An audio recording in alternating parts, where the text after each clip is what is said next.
he's on level footing despite not being at his best yet. That is a good sign for Hikaru fans.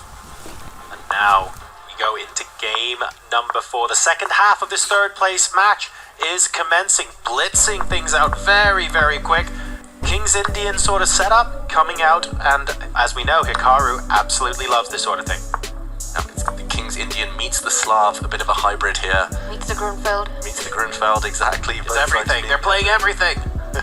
Especially after that pawn trade, it looks more Grunfeld-esque, as Hikaru, he loves moving the same piece multiple times in the opening, at least in the last couple of days. That knight went forward to f3, e5, c4, back to e5, back to f3. Don't try this at home, kids. White is behind in piece development, but White occupies the center with pawns, so you have to give something to get something, and Arjun here, how can he compensate for the fact he has no central influence? And I think that's the aim, right? Trying to get that influence into the game. You have to try to break in the center usually, either by pushing the C pawn or the E pawn, and I think that's the idea that perhaps Arjun will be aiming for. You need to time it really well with black, because the moment you go C5, you open up Hikaru's monstrous bishop on G2. So unless there's a concrete line, or you know, you're sure of your path ahead, that's a move you need to wait on. Arjun meanwhile continues to improve the position of his pieces, now setting up the battery that's about to offer a bishop trade on h3. Yeah, and this pawn structure actually gave Alireza Firouzja a lot of success against Arjun in their semi-final. It came from a slightly different branch of this opening, but Hikaru maybe taking inspiration from his Falcons teammate there. Maybe he asked Alireza, what is Arjun's weakness? What should I do with white against him? And this is what they've settled with. You have options here. You could take even more control over the center if you are Hikaru Nakamura, push your pawn forward to e4, or you can slide your rook across maybe to e1 to dodge any potential bishop trades. Instead he moves his queen. We're not liking that, at least the Silicate isn't liking that. Another reasonably natural move. That bishop can't move out of the way to h1, of course, because the rook is very much still on the f1 square. The game continues, but this is, yeah, White still has a couple of developmental problems to solve, and wow, not liking that either. Again, some question marks next to, frankly, really natural looking moves. Yeah, I don't think that's a blunder or anything. Maybe there were opportunities to strike in the center for Arjun that just will no longer exist, as Hikaru very naturally brings a bishop out. I don't think we can fault either player, but I think just strategically, in general, White has an advantage due to the pawn center. It's that simple. Small advantage. True idea, right? Because if you look at the pawn formation, Arjun lacking the space for his pieces, the majors and the minors, you at some point have to trade the bishops, you know, that Catalan bishop that we speak of in G2, and eventually strike in the center with the move C5, if you're Arjun here. Again, needs to time it well, but it's what he wants to do. It's also his style of play, you know, rather than just waiting and playing passively, he wants to create his chances. But so far, Hikaru's just made all the healthy moves in the position. Well, let me ask you, what's stopping Arjun from doing that right now? Good question. Yeah, from breaking out? Yeah, just taking the bishop and trying to get c5 in before the c line is clear. The rook has gone on to d1 instead of c1, so maybe there's an opportunity here? Yeah, and black play.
destroy. Hikaru boxes up the Black King. Now a check on H1 would be game over. Rook C1, Rook H1, watch out Arjun. Well, he trades off rooks in desperation. Arjun Erigaisi here. Maybe it's an inspired decision, but look at this. He's dropping one of the pawns he just picked up. Given a question mark from Hikaru, but I think the most natural move in the position. Now it's 3 versus 4 in terms of pawns. Black King very, very active. Can Hikaru maneuver his rook to win Black's pawn on the queen side? That is the key to the position.